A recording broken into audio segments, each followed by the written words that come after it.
Welcome back to Weems Motor Co. Today we're going to be talking about Triumph rocker boxes. Stick around.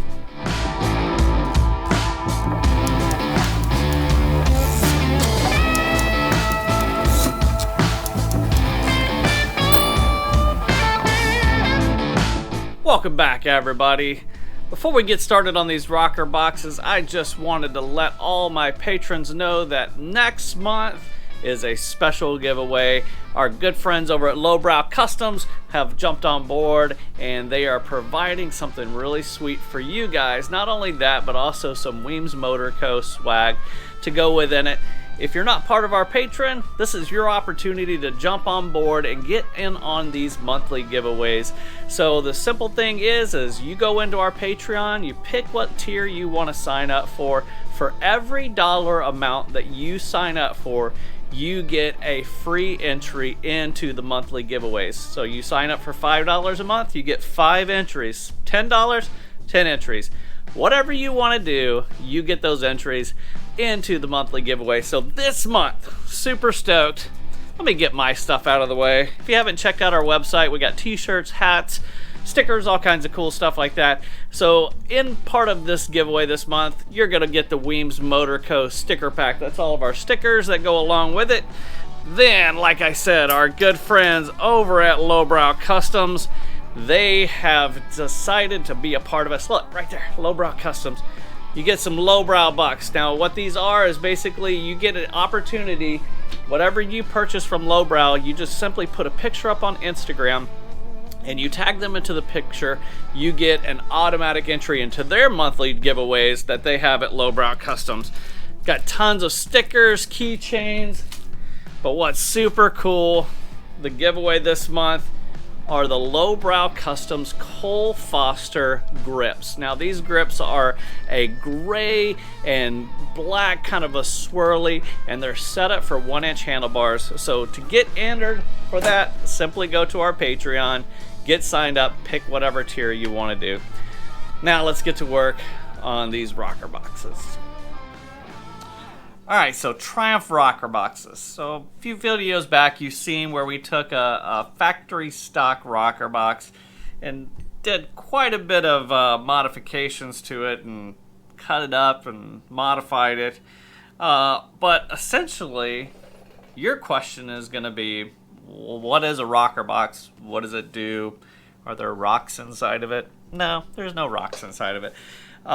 So the rocker box, you have this hole that goes all the way through from one side to the other.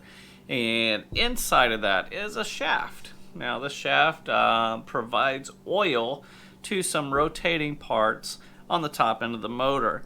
Those parts being rockers. Now these rockers have been chromed. They're pretty, they're nice. They're the ones we're using for number 56, our Born Free 13 build. So yes, oil is provided and it goes to these rockers, and these rockers push up and down. Actually, they are pushed up and down by push rods. Go figure, easy name, right? And those push rods go up and down based on the tappets, based on the cams, based on the revolution of the motor. It causes these things to go up and down, making these rockers move back and forth. And those open up the valves on the top end of the motor. So, yes, opens the valves on the motor. The valves you have on a Triumph, you have 2 intake valves and 2 exhaust valves, and that allows the gas to come into the combustion chamber and explode and then expel the gas out through the exhaust pipes. So these little rockers play a very important part to the running of the motorcycle.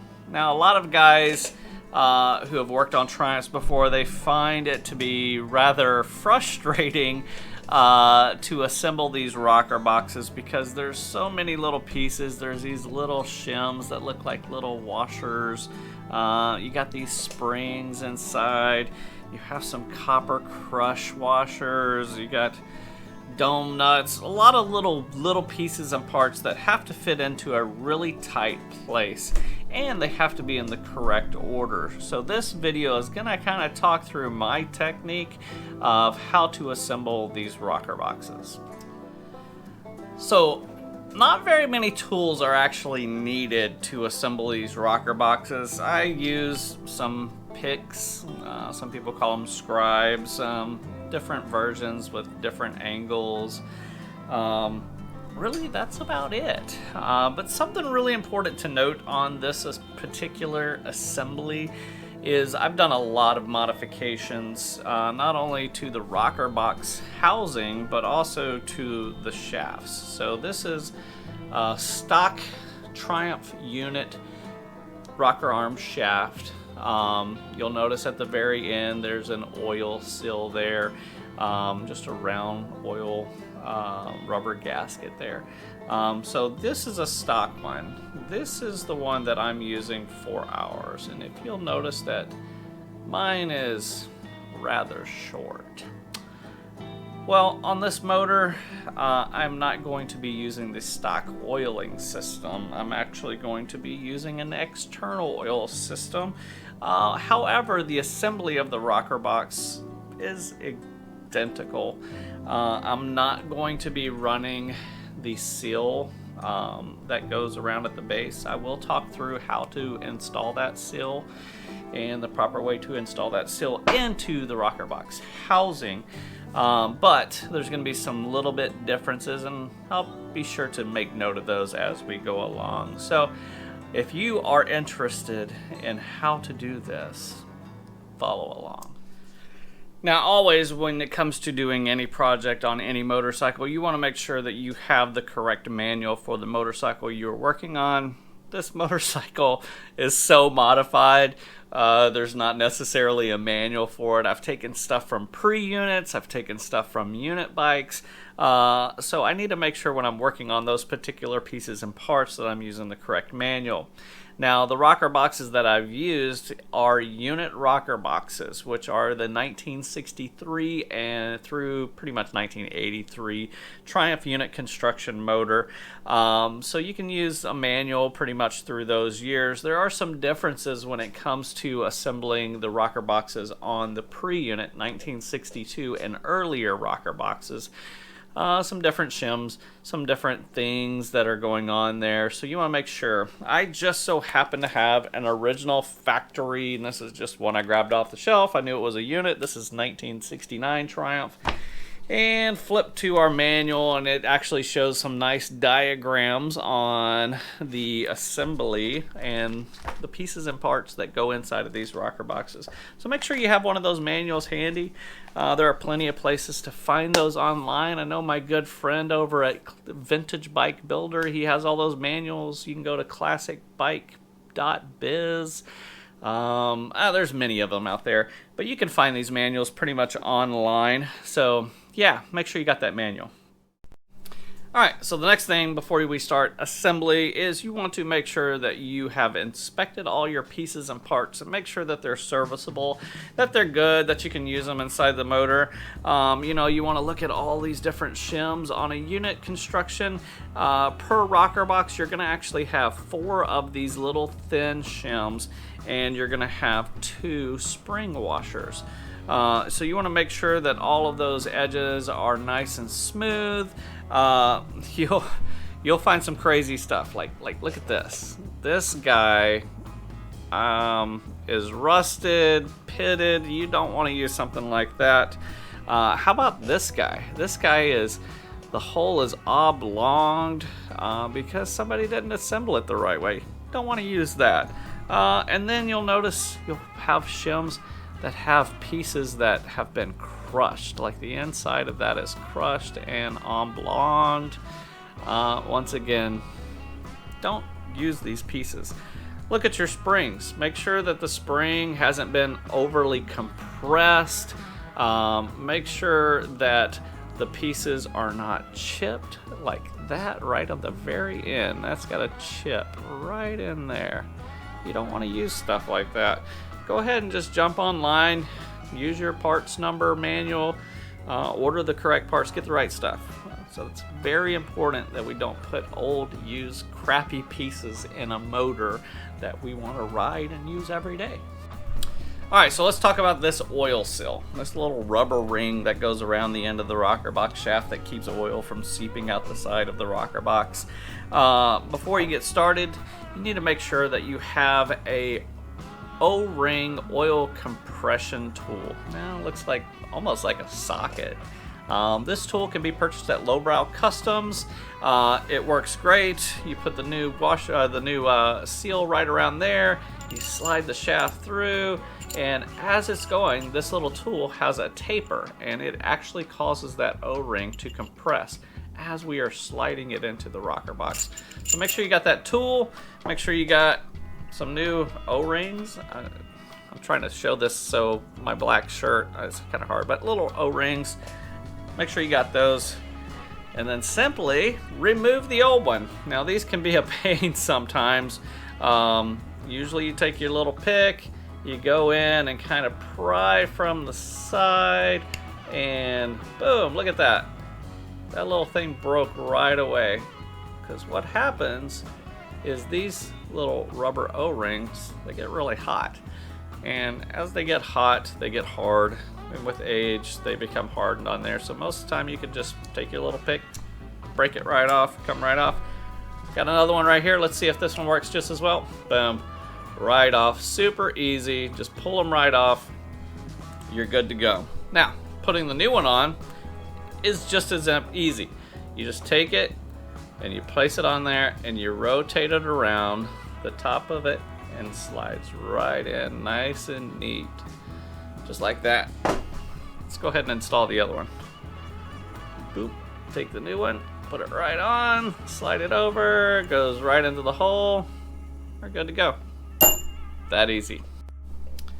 Alright, so just for a quick reference before we head over to our Born Free 13 rocker boxes, I just wanted to ensure you guys know the first thing you do when you go to assemble a normal rocker box would be to take the shaft, slide it into the tool after we've put our new O-ring on there, and you see how it just kind of sits there because it hasn't been compressed yet.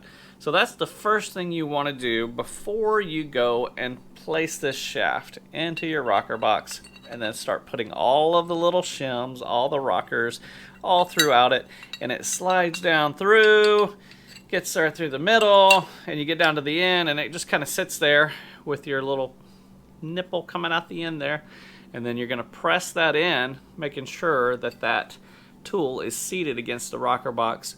As it slides in, it actually compresses that O-ring and makes the seal inside of the rocker box housing.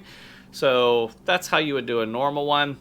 Moving forward, we're working on the Born Free 13 bike titled number 56 rocker boxes.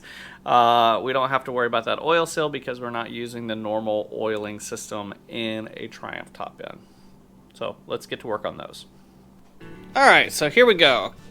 Gonna assemble this rocker box. Couple things to note is that we are doing this for our Born Free 13 build, and we are not running the O-ring, so we do not need to use that tool to compress it. Also, something you need to note is that in the earlier manuals, it's going to show that you have a spring, then a spacer, then your rocker, then a spacer, spacer, rocker, spacer, spring.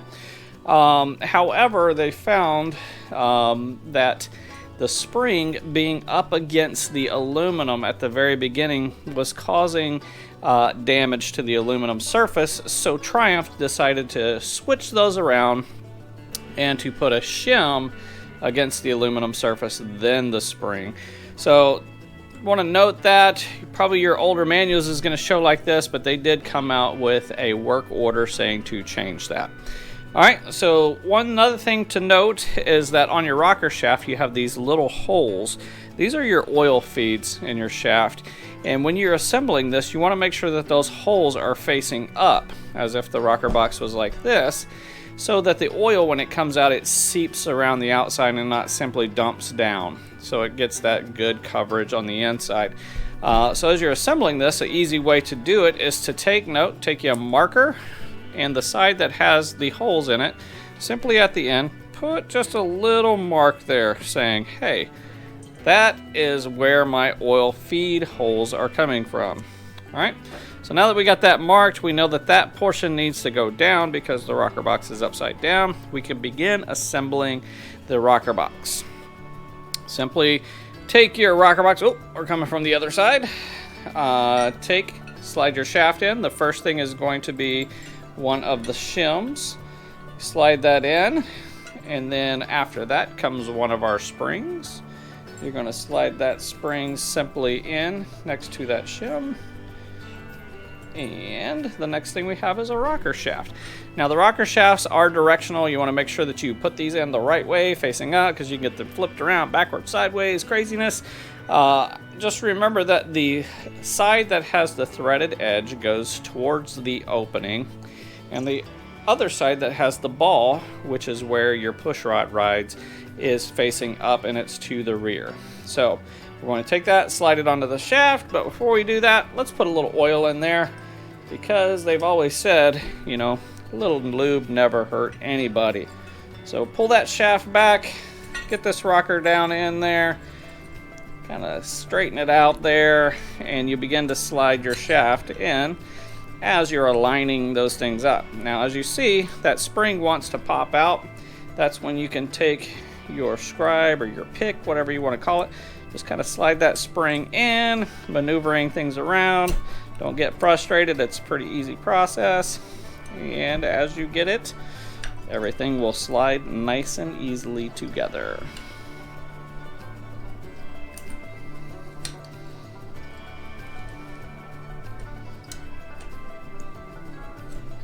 Just like that.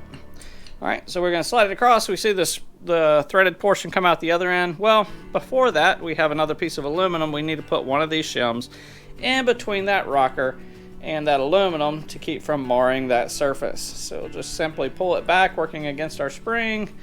We'll pull it back until the thread's clear. Slide that shim into place. Push your shaft back in. Make sure everything lines up nice and neat and it slides through.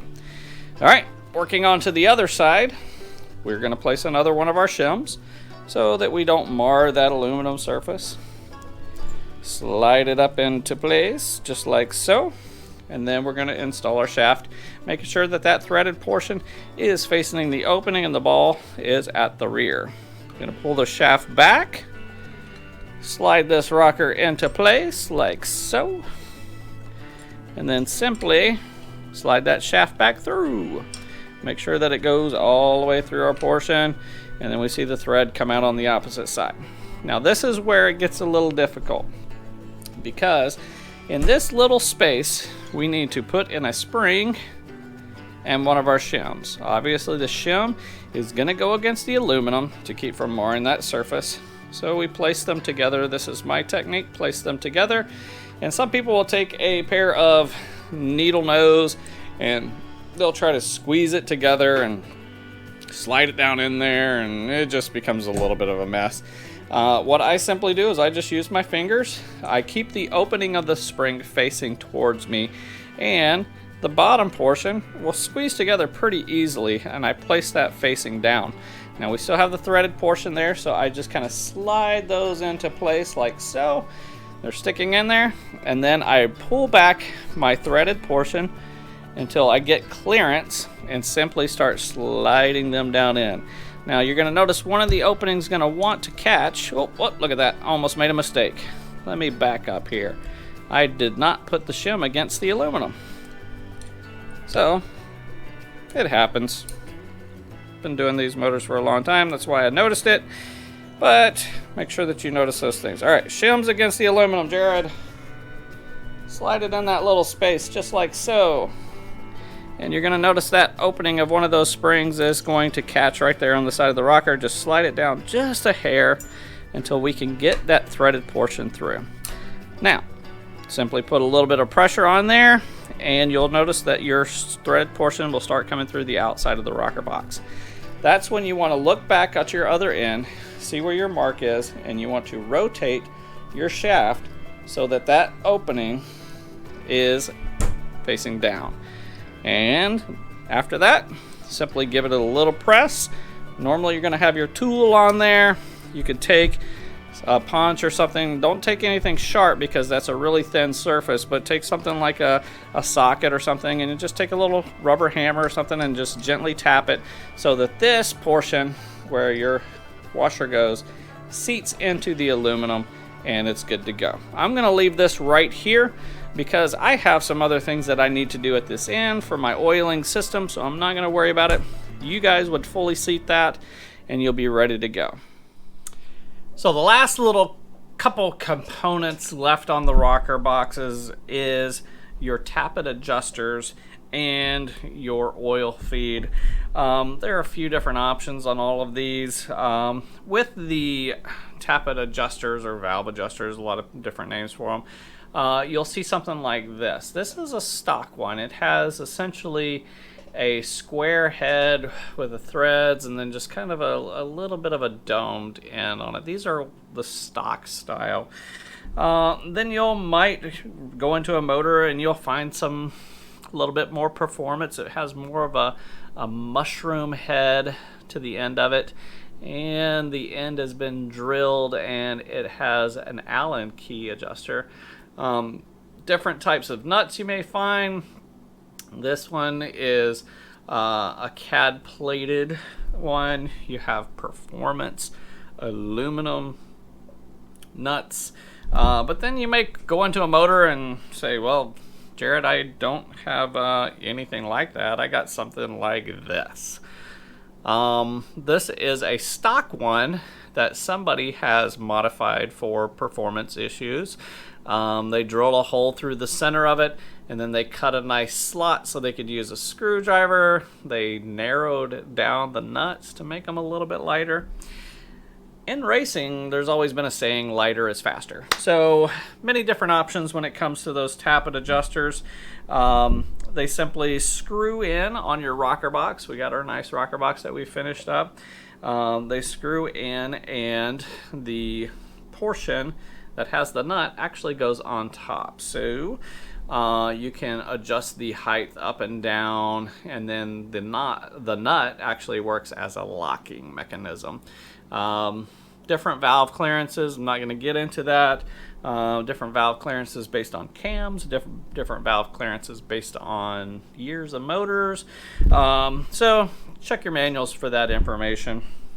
Alright, so the last thing we're going to talk about is the oil feed, the portion that sticks out the end. On your stock bikes, you're going to have something that looks like this. It's a nice little wire oil feed. It's called a banjo fitting, slides over the end of it. You're going to place a copper crush washer first, then your oil feed, then another copper crush washer on top of the oil feed, and then you're going to use a domed nut. You can find those dome nuts, nice new chrome ones at Lowbrow Customs. Pretty affordable. Makes your motor look nice and neat, having some nice brand new chrome sticking out on the side of your rocker box. There were some aftermarket parts, oil feeds that came out on the pre-units. You had stuff like this. Super cool little period correct, made by a company called Webco. They just slide right on the same thing. You put a crush washer first, then slide this on, put another crush washer in your dome nut. On later unit models, you have feeds that look like this, once again made by a company called Webco. Company Map Cycle also produced some like this.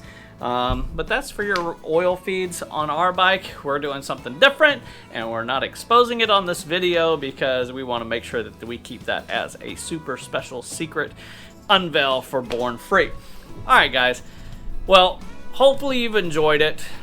I know that we got the giveaway going on, so make sure you jump over to our Patreon, get signed up for that, get in the running for those super cool Lowbrow Customs grips for your bike, 1-inch handlebars.